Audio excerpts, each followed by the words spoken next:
خلصنا الميتابوليزم. خلصنا الميتابوليزم. تعال نخش على اخر حرف وهو الاكسكريشن. ما تتلخبطش وتفتكر ان اخر حرف في الادمي ان هو اليمينيشن. ايه ده، هو في فرق ما بين الاليمينيشن والاكسكريشن؟ ايه الفرق ما بين الاليمينيشن والاكسكريشن؟ الاليمينيشن هو لفظ عام، لفظ اشمل. يعني ايه الكلام ده؟ بص يا سيدي، الاليمينيشن هو امبريلا ترم. امبريلا ترم يشمل عمليتين، يشمل عمليه الميتابوليزم ويشمل عمليه الاكسكريشن مع بعض. اليمينيشن الدواء فاليمينيته منين؟ يعني من الاخر كده اليمينيشن الدواء البيرنت دراج، ده المقصود. البيرنت دراج انه يختفي من الدم. طب مش البيرنت دراج ده ممكن يتحول لميتابولايت؟ ممكن يتحول للميتابولايت. مش انا كده اسمي تخلصت من البيرنت دراج فغيرت شكله؟ يس. فاذا عمليه الميتابوليزم في حد ذاتها هي جزء من عمليه الاليمينيشن بتاعت الادويه.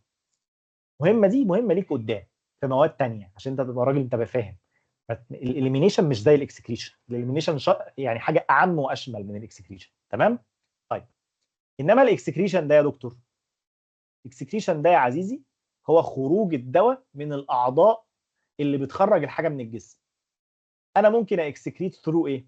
اشهر عضو واهم عضو عايزين ندرسه ونعرفه هو الكدني. لكن هل ده معناه ان مفيش حاجه بتخرج الحاجه بره الجسم غير الكدني؟ لا. في مثلا على سبيل المثال الملك، اللبن بتاع الام، ما هو ده فلويد بياخد الحاجه من الدم وبيخرج بيها بره الجسم. هو بياخد ايه؟ بياخد النيوترينتس، مغذيات يوديها للطفل. بس هل ده يمنع ان مش ممكن الادويه تخرج في الملك؟ ممكن طبعا. طب النفس اللي انا بتنفسه بياخد الكربون دايوكسيد ويخرج. طب مش ممكن ان هو ياخد بعض الادويه ويخرج؟ طب البايل، العصاره المراريه اللي بتخرج من الليفر تنزل على الانتستين عشان تهضم الاكل، بتبقى مليانه كوليسترول وتبقى مليانه بايل سولتس وتبقى مليانه ومليانه ومليانه. طب مش معنى كده ان في بعض الادويه ممكن تخرج في العصاره المراريه؟ يس. فاذا في اشكال كتير جدا الدواء ممكن يخرج منها، او في مناطق كتير الدواء ممكن يخرج منها في جسمك. ولكن اللي 95% او الشائع قوي او اللي هو بيخرج منه معظم الادويه في جسمنا هو مين؟ الكدني. فالكدني هي اللي هندرسها بالتفصيل، والتانيين دول هنعرف عنها بس كلمتين ورد غطاء. طيب، الكدني الادويه بتخرج منها ازاي؟ حد خد الشكل بتاع ده قبل كده في اي ماده تانية يا شباب؟ ولا هتاخدوه لاول مره معايا؟ حد عارف ايه ده اصلا؟ ايه الرسمه دي؟ يعني عليكم. طيب، احنا خدناه غالبا، خدناه في بايو 1 اللي هي مش ده باي الجزء 1. ماشي، المهم هو ده يعني اليورين. عليكم. طيب، بص يا شباب، احنا بنرسم دلوقتي مين؟ النفرون. عارفين ايه النفرون؟ بيلدينج يونت بتاعت الكدني. طيب، ايه اللي انا برسمها دي؟ دي البومنز كابسول. طيب، هتلاقي البومنز كابسول بيطلع منها تيوبيولز، انابيب، ايا يكن. حلو، انا بحاول ارسم لكم احسن رسم في حياتي، لان انا شخص لا اعرف ولا امت بالرسم بصله، ولكن بنرسمه كروكي يعني. طب حلو خالص. البومنز كابسول دي او النفرون دي بتعمل ايه؟ هدفها ان هي تشفط محتويات الدم الى داخلها عشان تكون اليورين جواها. طيب، فالدم بتلاقي فيه فرع كده ارتريول داخل هنا وعامل بليكسس. بليكسس يعني تفرعات تفرعات تفرعات وبلخبطه كتير كتير كتير كتير، وبيخرج فرع تاني يمشي جنبا الى جنب مع التيوبيولز اهو. يمشي جنبا الى جنب مع التيوبيولز. عظيم خالص. اهو يا سيدي الفاضل، ويروح رايح على تيوبيول تانية وهكذا. طيب، مين ده؟ ده الافرنت ارتريول. افرنت ايه؟ ادخل، اللي داخل. طيب، وده مين؟ الافرنت اي اخرج. كنت بحفظها كده. طيب، ففي الارتريول اللي داخل ده بيبقى بيحتوي على محتويات الدم كلها، ار بي سيز بقى وبروتينات واكسجين وصوديوم وجلوكوز وادويه وكل حاجه. كل الحاجات دي بتبقى داخله على مين؟ على البومنز جابسو، او بنطلق عليها الايه؟ الجلوميرولس. طيب، حلو خالص. وقلت لك الحته دي كده برضو البروكسيمال القريبه، البروكسيمال تيوبيولز يعني المواسير القريبه، وهنا دي ديستال تيوبيولز يعني المواسير البعيده، حرفيا ده الاسم بتاعها. ماشي، حلو خالص. هنا الادويه بتبقى جايه مع الدم والصوديوم والجلوكوز وكل حاجه، ويخشوا المنطقه دي. طيب، هنا ده سيل ممبرين. اتفقنا مع بعض الحاجه اللي تركيزها عالي، هنا مثلا يا سيدي الفاضل اهو تركيز عالي جدا جدا جدا من الصوديوم مثلا، والمنطقه دي المنطقه اللي بيتكون حيث يتكون اليورين. اليورين بيبقى هنا جوه. بص، عشان خاطر انا عارف ان انتوا ايه بتبقوا مش واخدين بالكم، ده البلد. حلو. هنا الحته دي مليانه صوديوم والحته دي ما فيهاش صوديوم خالص، يحصل ايه؟ اللي احنا قلناه في كونسنتريشن جريدينت اهو، يحصل ايه؟ عمليه ايه؟ passive diffusion. بالظبط، يحصل باسيف ديفيوجن. تلاقي الصوديوم اتحرك من هنا لهنا. طيب، بنسميها باسيف ديفيوجن. هي الميثود اوف ترانسبورت اسمها ميثود اوف باسيف ديفيوجن، لكن العمليه اسمها ايه؟ مش دي بتحصل في الجلوميرولس؟ اسمها جلوميرولار فلتريشن، جي اف، جلوميرولار فلتريشن. يعني الفلتره اللي بتحصل هناك، يبقى الدم جاي مندفع فبيرمي الحاجات اللي جواه للناحيه الثانيه تخش هنا. طب هل ده مع الصوديوم بس يا دكتور؟ لا، مع اي حاجه تكون ليها الصفتين دول، فري سمول. يعني ايه فري؟ يعني ما تكونش ماسكه في بلازما بروتين. طب ولو ماسكه في البلازما بروتين تبقى كبيره، حجمها كبير، مش هتعرف تعدي. بلس ان الكونسنتريشن جريدينت يكون في صالحها عشان هي هتعدي بالباسيف ديفيوجن. يبقى اي حاجه فيها الشرطين دول هتعدي بعمليه الجلوميرولار فلتريشن اللي هي العمليه رقم واحد. هسميها هنا اهو عمليه رقم واحد.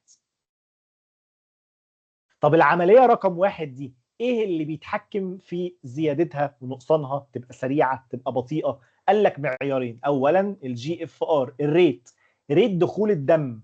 هل الدم داخل بسرعه ولا داخل ببطء؟ طب ايه اللي هي يعني في حاجه اصلا مش المفروض دي حاجه فيزيولوجيه طبيعيه ما بتتغيرش؟ هقول لك بس عادي، انت ممكن الميه قليله مثلا، ما بتشربش ميه حلو. طب ما بشربش ميه حلو، البلاد فلو اللي رايح للكدني يبقى قليل، فالريت هنا يبقى ضعيف، فعمليه الفلتريشن تبقى ضعيفه، وحاجات تانية كتير بس مش عليك دلوقتي. فاذا اللي بيتحكم هو الجي اف ار، الريت. تاني حاجه بتتحكم هو البلازما بروتين بايندينج. هل الدواء او هل الحاجه بتاعتي ممسوكه بالبلازما بروتينز ولا حره؟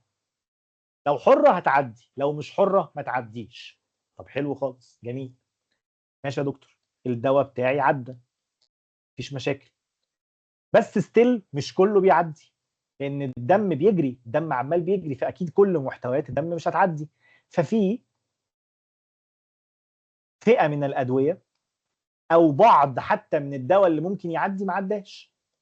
يعني مش اي حاجه، يعني مش معنى ان هو فري ان 100% منه هيروح معدي. لا، في نسبه هتعدي اللي لحقت تعدي، وفي نسبه تانية هتفضل ماشيه مع الدم. او في ادويه تانية ما بتعرفش تعدي بالباسيف ديفيوجن، ما عندهاش المقومات اللي تخليها تعدي. طب دي هتفضل محبوسه في الدم، الكدني مش هتعرف تخرجها؟ قال لك لا. يا سلام، هو احنا هنقدر؟ قال لك الادويه اللي لسه قاعده في الدم وما خرجتش بالجلوميرولار فلتريشن تقدر تخرج او تخش اليورين من جديد بعمليه رقم 2. مين العمليه رقم 2 دي يا دكتور؟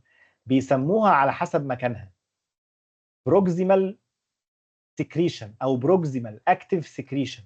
من اسمها كده اكتيف سكريشن، يعني بتحصل هنا العمليه ايه؟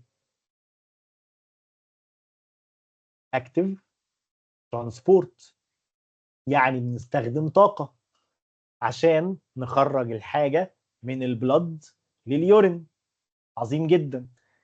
بلس ان انا عندي ايه؟ بوابات او ترانسبورترز مخصوصة لخروج هذه الأدوية. طيب قال لي ايه؟ ترانسبورترز دي في منها نوعين، نوع للانايونز ونوع للكاتايونز. ايه الانايونز دي يا اولاد؟ تبقى شحنتها ايه؟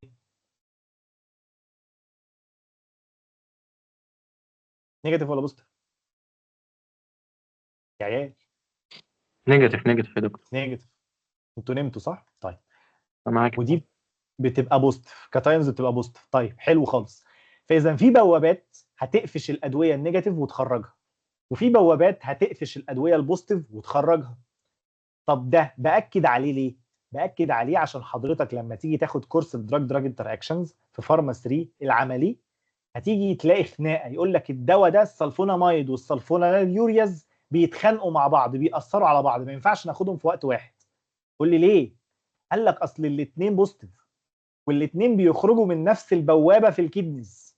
شفت كده الميم بتاع غبي منه فيه، لما كان هو طلعت زكريا داخلين العروسه رايح يتقدم اللي اسمها ايه، فيقول له عريس فيرست. هو كده في ادويه بتتخانق مع بعض، بيحصل كومبيتيشن بينهم من بعض على الترانسبورتر اللي يخرجوا منه. ففي دواء هيخرج يروح لليورين ويخلي التاني يفضل قاعد في الدم، فيزود مفعوله في الدم، هيحصل دراج انتراكشن. فاذا يبقى العمليه رقم 2 لخروج الادويه من الدم الى اليورين هي اسمها البروكسيمال اكتيف سكريشن. والعمليه دي بتعتمد على الترانسبورترز وبتعتمد على شحنه الدواء. حلو خالص. يبقى احنا كده الدواء بتاعنا ادي خرج بالعافيه، خرج بالاكتيف ترانسبورت. جميل خالص. وصلنا لحته ما ان اصبح الدواء بتاعي او الايون بتاعي ايا يكن بقى تركيزه inside the tubules. انت ايه رايك؟ تركيزه فين؟ اعلى جوه التيوبيولز ولا اعلى في الدم؟ مين انهي يعني في انهي حته اعلى في الوضع الحالي؟ تبيولز. التيوبيولز. اصبح الدواء بتاعي او الايون بتاعي تركيزه جوه اليورين اعلى بكتير من تركيزه جوه الارتريول اللي جنبه، اللي هو الشريان او الكابيلاري اللي جنبه. فلو توافرت بعض الشروط في الايون ده، الايون ده تلاقيه بيعمل ايه؟ يروح واخد بعضه وراجع تاني للدم بباسيف ديفيوجن. الله الله الله، ده هو لعب عيال بقى ولا ايه؟ يعمل كده فعلا. تلاقي العمليه رقم 3 ظهرت. ايه العمليه دي؟ اسمها ايه يا دكتور؟ اسمها ديستال، عشان هي بتحصل في الديستال تيوبيولز. اسمها ديستال ري ابزوربشن، اعاده امتصاص. الدواء بيرجع من اليورين للبلد، من اليورين الى البلد من جديد. اي دواء لا، لازم يكون ماله، بص بص بص بص، لايبوفيليك. لو الدواء بتاعي لايبوفيليك هيرجع. طب ولو هو مش لايبوفيليك، لو هيدروفيليك، هيفضل في اليورين ويكمل ويخرج بره الجسم. عرفت ليه الجسم بيعمل فيز 1 ميتابوليزم فيز 2 ميتابوليزم؟ عشان خاطر يخلي الادويه هيدروفيليك، عشان يمنع ان هي يحصل لها ري ابزوربشن، يمنع ان هي ترجع لجوه الدم من جديد. هو عايزها تفضل في اليورين وتبقى ايه وتخرج. لان اي حاجه هتبقى حالتها لايبوفيليك بلس انتشارجد، يعني مش شايله شحنه، هترجع للجسم من جديد، هترجع للدم من جديد، هيحصل لها ري ابزوربشن. طب خد معلومه على جنب. هل تعلم ما هو المولكيول اللي بيحصل له 100% ري ابزوربشن؟ ري ابزوربت. البروتين. البروتين ما بيعديش اصلا يا عبد الرحمن. اصلا البروتين ما بيعديش من الاول اساسا لانه حجمه كبير، ولا ار بي سيز ولا بروتينز. الجلوكوز. الجلوكوز ده هبده ولا احنا عارفينها؟ لا عرفتها من باي 1 عشان كان الحد بالظبط، انا كنت الدايابيتك اصلا بيبقى فيه جلوكوز. كنت مستني اقول لكم دلوقتي مش خدتوا بايو، اكيد خدتوها. فالجلوكوز لازم الجسم يحافظ عليه.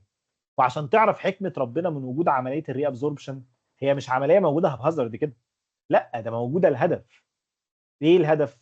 حاجه زي الجلوكوز نحافظ عليها، حاجه زي الصوديوم نحافظ عليها، حاجه زي البوتاسيوم نحافظ عليها، حاجه زي الميه نحافظ عليها. وانت متخيل لو عمليه الري ابزوربشن دي ما بتتعملش، هل تعلم كم لتر ميه حضرتك محتاج تشربه في اليوم لو ما بيحصلش ري ابزوربشن في الكدني؟ حد عارف المعلومه دي؟ اكيد سمعتوها في حته قبل كده. لتر كام؟ 30 لتر. من 30 ل 50 لتر. هتحتاج تشرب من 30 ل 50 لتر ميه في اليوم لو الكدني بتاعتك مش بتعمل ري ابزوربشن. ليه؟ لان اي ميه بقى هتعدي صباح الفل هتروح خارجه، وهتبقى بايت في الحمام، هتبقى بايت قاعد في الحمام ما بتخرجش منه. فعمليه الري ابزوربشن هي عمليه مهمه جدا لحضرتك عشان تحافظ على حاجات كتير. ولكن لازم نبقى احنا عارفين تاثيرها على الدواء بتاعي. هل الدواء بتاعي هيقعد في الجسم ويتراكم بسببها؟ ولو هيقعد بكميه قد ايه؟ يعني لو انا اديت 1000 مللي جرام من الدواء، هيخرج بعد قد ايه وقت؟ هيتعطل قد ايه بسببها؟ الكلام ده كله هندرسه في الكايناتكس في سنه رابعه ان شاء الله. سنه رابعه معايا برضه، مش هسيبكم. هناخد في الكايناتكس، وهناخد ازاي عمليه الري ابزوربشن دي بقى بحسابات وقوانين ومش عارف ايه بتاثر على جرعه الدواء، امتى ازود الجرعه وامتى اقلل الجرعه، وقصص بنت لذينه كده.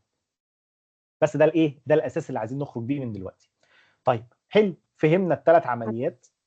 اتفضلي، حد بيسال؟ هو الدراج هيبقى لايبوفيليك، هيحصل له ري ابزوربشن تاني. طب مش انا اصلا الميتابوليزم كان كل فكرته ان انا لازم اخليه هيدروفيليك عشان يطلع في اليورين. هو عظيم. ازاي وصل هناك وهو لايبوفيليك؟ صح كده؟ مم. هل معنى ان انا قلت ان الدواء بيحصل له ميتابوليزم ان كل الدواء هيحصل له ميتابوليزم؟ مش كله. لا، في فراكشنز هتهرب مش هيحصل لها. بالظبط، فاللي هربت دي هي لايبوفيليك. خلي طب لو بالك انت السيركيوليشن، انت الدم بتاعك بيلف. بمعنى ايه بيلف؟ يعني دلوقتي احنا دخلنا على الكبد، حلو، احنا 100 واحد اهو، احنا 100 واحد، احنا 100 مولكيول من الدواء، ماشي، كلنا لايبوفيليك. دخلنا على الكبد، في حبه مننا اتقفشوا، السيتوكروم غير فيهم، وفي حبه مالهم عدوا، ما حدش لمسهم. الحبه اللي عدوا دول راحوا على الكدني وخرجوا، وحصل لهم ري ابزوربشن، ورجعوا في الافرنت ارتريول، لفوا وراحوا على مين تاني؟ على الكبد. هيحصل لهم ايه هناك في الكبد؟ هيتمسكوا. ميتابوليزم، يتمسكوا، وحبه منهم هيهرب. الحبه اللي هربوا ينزلوا في الكدني، يعني يعدوا في الجلومير. يفضل في اللوب دي لحد ما 100% من الدواء يحصل له اكسكريشن، صح كده؟ عشان كده هنعرف مع بعض كمان شويه في اخر المحاضره حاجه اسمها هاف لايف، ان في عمر للدواء جوه الجسم. انت الدواء مش بيخش الجسم يروح خارج في ساعتها، لا ده انت في ادويه ممكن تخرج في الجسم بعد 8 ساعات، في ادويه تخرج بعد 12 ساعه، في ادويه تخرج بعد 3 ايام، في ادويه بتخرج بعد 19 يوم، في ادويه تقعد في جسمك 72 يوم. فقعدان الدواء جوه جسمك بيعتمد على حاجات كتير جدا، منها الحاجات اللي احنا بنتكلم فيها دي. الموضوع في جسمك مش بالبساطه اللي احنا بنشرحها، ده انا بشرح لك بروسيس واثنين وثلاثه، لكن هي البروسيس دي بتحصل في مده قد ايه؟ ما قلتلكيش. طب بتحصل بنسبه قد ايه؟ ما قلتلكيش. طب احنا نعرف اوقات كتير ما بنبقاش عارفين اصلا، بس احنا عارفين انها بتحصل. فاهمه الفكره؟ وسعي مداركك شويه، يعني اللي هو ايه يعني بصي على الصوره من بره اكبر. احنا بنعمل زوم على حاجات معينه، لكن مش كل حاجه طبعا. طيب 100 100. شكرا يا دكتور. عفوا. حلو قوي. جينا المنظر اللي قدامك ده ديك عرفته، وعرفت مين واحد ومين اثنين ومين ثلاثه، فانت كده راجل محترم وايه وجاهز تبقى فاهم القصه دي. طيب هكلمك عن لفظ مهم جدا اسمه الايون ترابنج افكت. جينا ايه؟ طالما احنا فهمنا الكلام ده، تعالى بقى اسالك، نشوف حد فيكم شاطر كده، نجيب امنيه بقى. معايا امنيه؟ معاك يا دكتور. اوكي. دلوقتي احنا فهمنا الثلاث عمليات دول، وفهمنا العوامل اللي بتؤثر عليهم. قلنا الجلوميرولار فلتريشن عشان يعدي لازم يبقى صغنون وفري، والاكتيف سكريشن قلنا ان هو لازم يبقى له شحنه وله بوابه معينه تخرجه، والري ابزوربشن علشان يرجع للدم من جديد لازم يبقى لايبوفيليك وان تشارجد. حلو. طيب دلوقتي انا راجل صيدلي، جات لي حاله. ايه الحاله؟ قال لي ان انا عندي مثلا توكسيفيكيشن، واحد مسموم خد ماده او خد دواء جرعه اوفر دوز من دواء ودمه مليان منها، والراجل ده هيموت، عايزين نلحقه، عايزين نخرج الماده دي من دمه في اسرع وقت ممكن. طب رحت انا سأله هي الماده دي ايه طبيعتها؟ قال لي والله الماده دي ويك اسيد،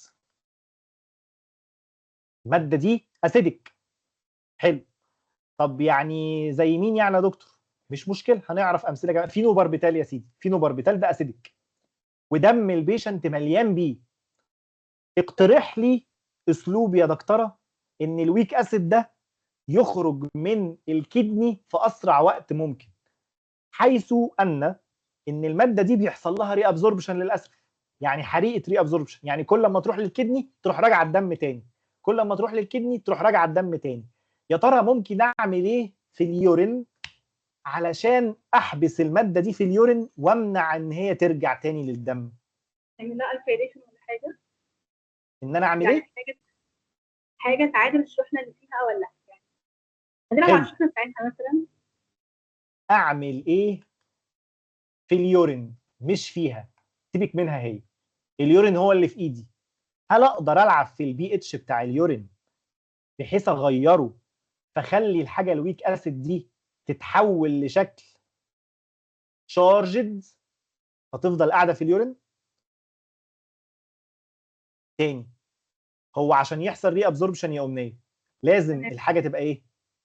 فرجته في بوابات بتاعتها، ايه؟ الترانسبورتر والسيرفر بتاعتها. لا، ترانسبورتر ده اكتيف سكريشن، انا بقصد الري ايوه ابزوربشن. ايوه ما كنتش في فاتين لازم تبقى لايبوفيليك وان تشارجد. طيب المعلومه اللي عندي ان الماده دي متراكمه في الجسم ما بتخرجش. طب ليه يا جماعه؟ لقينا ان هي فيها الشرطين دول، هي ان تشارجد ولايبوفيليك، فعمال يحصل لها ري ابزوربشن، ما بتخرجش من الكدني خالص. فقلنا احنا نعكس، احنا ايه، نخليها في حاله تشارجد. طب بخليها في حاله تشارجد ازاي؟ ازاي تخلي الاسيد ايونايزد؟ اخلي الوسط ايه؟ الكلاين. الله ينور عليكي. انا قلت الكاليشن او حاجه والله. قلتي والله في الاول، انا ما سمعتكيش، انا اسف. والله قلت الكلونايزيشن اوف يورين زي ما امنيه قالت. يبقى لو عندي دواء مالي جسمي سميه وعايز اتخلص منه، عايز احبسه في اليورين. عارف يعني ايه احبسه؟ يعني ايون ترابنج، احبسه جوه اليورين ما يرجعليش الدم تاني. فانا عايز اعمل ايه؟ اخليه شارجد عشان امنع الري ابزوربشن، ما يرجعش للدم من جديد. فلو الدواء بتاعي اسيد، امتى يبقى في حاله شارجد؟ لما احطه في ايه؟ في اسيد ولا في بيز؟ في بيز. فنخلي اليورين بيز. طب اخلي اليورين بيز ازاي؟ دائما ابدا في مقوله شهيره يقول لك اليورين هو ايه بتاع البلد؟ الميرور بتاع البلد. سمعتوا الكلمه دي في البايو؟ اليورين هو المرايه بتاعت الدم. فلو الدم كان الكلاين يبقى اليورين هيبقى ايه؟ الكلاين. فاذا لو انت عايز تعمل الكالينايزيشن اوف يورين، اديني محلول من حاجه الكلاين. زي مين؟ صوديوم بايكربونات. محلول الصوديوم بايكربونات بكانيولا كده تتعلق للبيشنت ده، دمه هيبقى الكلاين، فاليورين يبقى الكلاين. فيحصل ايه للدواء بتاعي؟ كل لما يخش اليورين يخرج، كل لما يخش اليورين يخرج. ففي ظرف كام ساعه الماده السامه دي تخرج من جسمه كله. ليه؟ لان مفيش اي حاجه منها بيرجع للدم تاني. اللي هيخش اليورين هيفضل قاعد في اليورين، هيجيت ترابد، هيتحبس جوه اليورين، مش هيحصل رجوع من جديد. طب العكس يا دكتور، لو خدت حاجه زي الامفيتامين بجرعه عاليه، الناس المدمنين، العيال المدمنه، امفيتامين ده ايه؟ ده ويك بيز، مالي دم الواد المدمن ده، وعايزين نغسل دمه، البتاع ده يخرج من دمه، نعمل ايه؟ اسيديفيكيشن لليورين بتاعه. اديله ايه؟ اديله صوديوم، اديله امونيوم كلورايد. امونيوم كلورايد هيخلي الدم بتاعه اسيد، فاليورين بتاعه يبقى اسيد، فالامفيتامين اللي هو مالي جسمه ده يتحبس في اليورين ويخرج في اليورين، ما يحصلوش ري ابزوربشن تاني. فهمتوا مفهوم الايون ترابنج يا شباب؟ We want to trap the drug in the urine, preventing it from being reabsorbed back into the blood. So we will make sure to increase the ionized form of the drug in the urine. اخليه في حاله ionized، يعني حاله charged. حلو. الاوفر دوز اوف ويك اسيد دراجز بعمل ايه؟ قولوا لي الكلمه السحريه عشان دي بتاعت الام سي كيو. alkalinization اوف يورين. طب الاوفر دوز اوف ويك بيس دراجز بعمل ايه لليورين؟ acidification اوف يورين. باستخدام مين ومين؟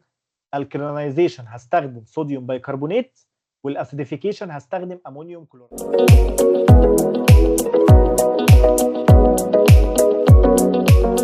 نيجي لحاجه اسمها الهاف لايف. ايه هو الهاف لايف؟ عمر الدواء او المده اللي هياخدها الدواء عشان كميته تقل للنص. يعني ايه يا دكتور برضو الكلام ده؟ دلوقتي حضرتك اهو الدواء بتاعي اديت حقنه 100 مللي جرام، اديت حقنه اي في. مش الحقنه الاي في بندخل كميه الدواء كلها جوه الدم؟ ده هنا الليفل اوف دراج جوه الدم، وهنا التايم. ماشي. اديت مللي جرام 100 مللي جرام حقنه 100 مللي جرام من الدواء. حلو. ادي مستوى الدواء في الدم. هيفضل يقل يقل يقل يقل يقل حتى يصل مستواه الى 50 مللي جرام. ماشي. هنا المده دي اللي هو من اول هنا لغايه هنا، بنحسب المده دي ونقول عليها ايه؟ التي هاف. المده اللي خدها الدواء عشان كميته تقل النص. طب تاني ال 50 مللي جرام دول هيقلوا يقلوا يقلوا يقلوا يقلوا يقلوا يقلوا يقلوا يقلوا لغايه ما يوصلوا 25 مللي جرام. طيب لو جيت حسبت المده دي للمده دي هتلاقيها تقريبا مشابهه. الوقت اللي خده عشان ينزل من 100 لل 50 هو نفس الوقت اللي خده عشان ينزل من 50 لل 25. طب ده بيحصل في كل حاجه؟ لا، على حسب هو زيرو اوردر ولا فيرست اوردر، مش قصتنا دلوقتي، ما تشغلش بالك بيها. في اوقات التي هاف بيتغير، يعني المده عشان ينزل من 100 لل 50 تبقى مختلفه عن ان هو ينزل من 50 لل 25. لكن في غالبيه الادويه التي هاف ده رقم ثابت. يعني مثلا خد هنا 6 ساعات عشان ينزل من ال 100 لل 50. طب عشان ينزل من ال 50 لل 25 عند 12 ساعه. ده خد 6 ساعات برضه. طب عشان ينزل من ال 25 لل 12 ونص هتلاقيه حصل عند الساعه رقم 18، يعني خد 6 ساعات برضه. يس. فاذا التي هاف دي هي مده نصف العمر، بيتقال عليها كده، المده اللي هياخدها الدواء عشان كميته تقل النص، نص الرقم اللي موجود. طيب عظيم خالص. بتindicate ايه بقى دي؟ يعني مؤشر لايه؟ مؤشر لبقاء الدواء في الجسم. يا ترى انا هسالك انت سؤال. دواء التي هاف بتاعه 6 ساعات، ودواء تاني بي التي هاف بتاعه 72 ساعه. رايك مين فيهم اقدر اقول عليه accumulate in the body؟ مين اقدر اقول عليه اللي بيتراكم جوه الجسم؟ اللي التي هاف بتاعه 6 ساعات ولا التي هاف بتاعه 72 ساعه؟ مين قال ايه؟ 72 ساعة. ال 72 ساعه 100 100. طيب لو جيت قلت لك مين يا ترى فيهم الدواء اللي جيت اكسكريتد فاستر من البادي؟ مين اللي بيخرج من الجسم اسرع من التاني؟ اتهام إنه عنده 6 hours. الله ينور عليك، وده الانديكيشن اللي بنتكلم عليه. طب الموضوع بالسهوله دي؟ الموضوع مش بالسهوله دي بقى، ما تعالى بقى ايه نديك على دماغك شويه. دي على دماغي ازاي؟ بص يا سيدي، ايه هي العوامل اللي بتساعد على ان التي هاف يزيد وايه العوامل اللي بتساعد ان التي هاف يقل؟ طيب بيننا وبين بعض، انكريز الهاف لايف يعني الدواء يقعد في الجسم ولا بيخرج من الجسم بسرعه؟ لسه قايلين بيقف كتير. يقعد اكتر. يا عم بقى سيبني في حالي. يقعد اكتر. طيب decrease half life يعني يخرج اكتر. حلو خالص. ايه هي العوامل اللي هتخلي الدواء يقعد اكتر؟ decrease in renal and hepatic blood flow، زي ان البيشنت يبقى شوكت او عنده نزيف او عنده هارت فيلير. ايه العلاقه يا دكتور؟ لو عنده نزيف او هارت فيلير او الدم اللي رايح للكدني والليفر هيقل. فمعنى كده لما الدم اللي رايح للاعضاء بتاعه الاليمينيشن يقل، يبقى كده معناه الاليمينيشن بيحصل له ايه؟ بيقل. مش الكدني والليفر دول اهم عضوين من اعضاء الاليمينيشن بتاعه الادويه؟ طب الفلو بتاع البلد اللي رايح لهم قليل، يبقى كده الاليمينيشن ماله؟ قليل. يبقى الدواء يقعد اكتر ولا يقعد اقل؟ يقعد اكتر. طب بالمنطق ما تحفظش. طب حلو خالص. decrease in renal drug excretion بسبب اي مرض في الكلى، راجل عنده فشل كلوي، فالادويه مش بتخرج كويس من الكدني، فالادويه تقعد في الجسم ولا تخرج بره اكتر؟ هتقعد اكتر عشان الاليمينيشن قليل.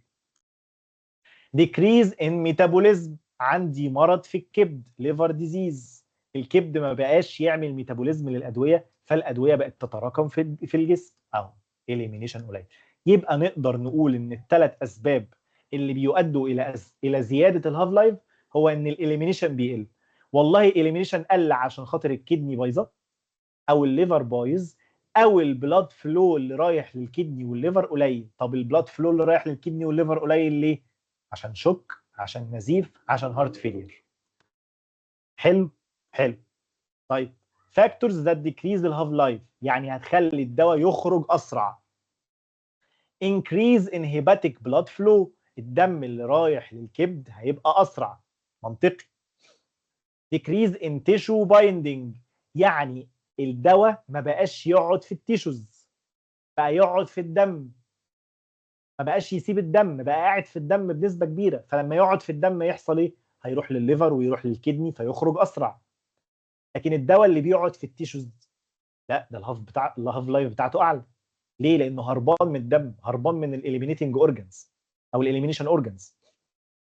انكريز ان ميتابوليزم، منطقي، معنى ان الميتابوليزم عالي يعني الاليمينيشن عالي، يعني مش هيقعد في الدم، فالهاف لايف بتاعه يقل. طيب سؤال للناس الاذكياء المحترم، اديتك معلومه، عايزين نطلع بكونكلوجن بتاع الامتحان. واحد عنده ليفر ديزيز، فالدواء حصل انكريز في الهاف لايف بتاعه، يا ترى اقلل الجرعه ولا ازود جرعه الدواء؟ اقل. مظبوط. حد معترض او مش فاهم ليه؟ عشان ده السؤال اللي هيجي لك، ده اللي هيسالك في الشفوي. انا خلاص اديتك المعلومه. ايه هي المعلومه؟ ان والله الناس اللي عندها مرض في الكبد الهاف لايف بتاع الادويه هيزيد، يعني هتتراكم في دمهم. يا ترى الناس بقى اللي عندهم امراض كبد دول جرعات الادويه بتاعتهم نزودها ولا نقللها؟ خلاص زميلتنا قالت دوز نقللها. ليه؟ لان الدواء بيتراكم، فانا مش محتاج ادي الجرعه اللي بنديها للناس الطبيعيه، محتاج اقلل الجرعه اللي بديها للناس الطبيعيه. السؤال الناحيه الثانيه، دواء تمام لقيته بيخرج اكتر او لقيت الهاف لايف بتاعه في البيشنت ده اقل من الطبيعي، يعني عند الناس كلها 8 ساعات، عند البيشنت ده سبحان الله لقيته 6 ساعات او لقيته 5 ساعات. ليه؟ عمليات البيتابوليزم عنده عاليه جدا، اسرع من الطبيعي. الراجل ده اديله الجرعه زي الناس الطبيعيه ولا اقللها ولا ازودها؟ لا هتزودها. ازودها 100 100.